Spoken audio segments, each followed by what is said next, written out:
Life is Beautiful. The Archive Sources. By me, Trevor.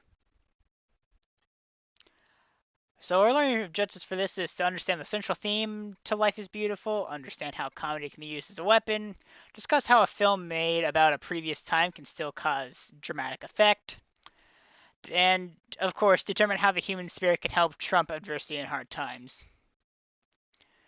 Alright, so Life is Beautiful, our thesis for it is it focuses on the usage of the human spirit to overcome adversity by focusing on a family put into a concentration camp during the Holocaust and only using humor to survive.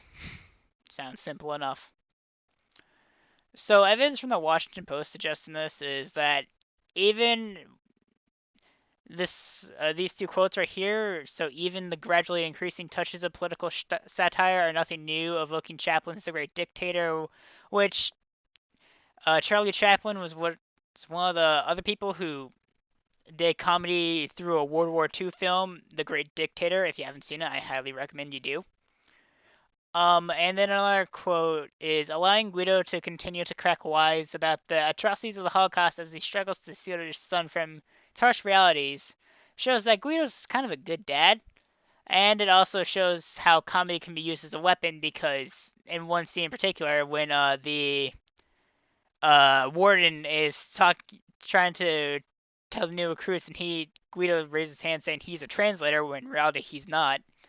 Uh, and makes up a whole bunch of rules so that way his son completely thinks that they're not in a concentration camp or a death camp, whatever you want to call them. Evidence from Roberto Benigni's interview is him checking with the Jewish community by showing them the script, seeing if they approve of it and everything, and they did. From Rotten Tomatoes, sentimentality is kind of fascism too, robbing us of judgment and moral acuity, and needs to be arrested. Life is Beautiful is a good place to start. Richard Scheichel, Time Magazine 2000, had a 96% audience score on Rotten Tomatoes. Some evidence from Roger Ebert.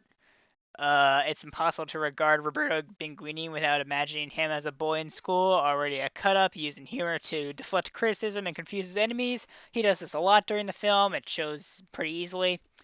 At this year's Toronto Film Festival, Benigni told me that the movie has stirred up venomous opposition from the right wing in Italy. That's kind of because I don't know, something stupid. That's for political stuff. At Cannes, it offended some left-wing critics with its use of humor in connection with the Holocaust.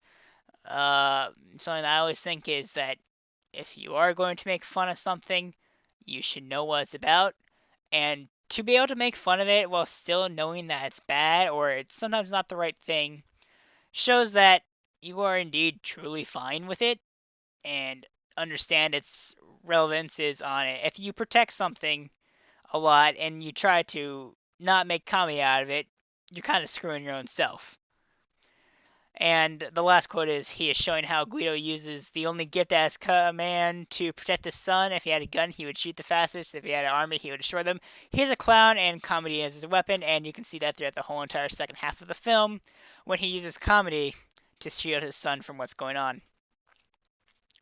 Examples that applies to the big idea: Spaceballs or any other fantasy sci-fi movie really or show that uses the hero's monomyth or the hero's journey, because about halfway through he gets sent into a world he's not known about, aka when he goes to the death camp, concentration camp, once again, whatever you want to call it.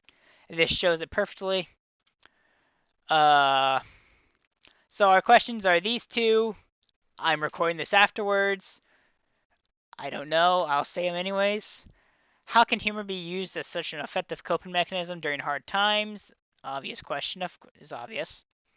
What is a current event that humor has helped in? Once again, I'm not going to answer these questions. Here's our citations. The end.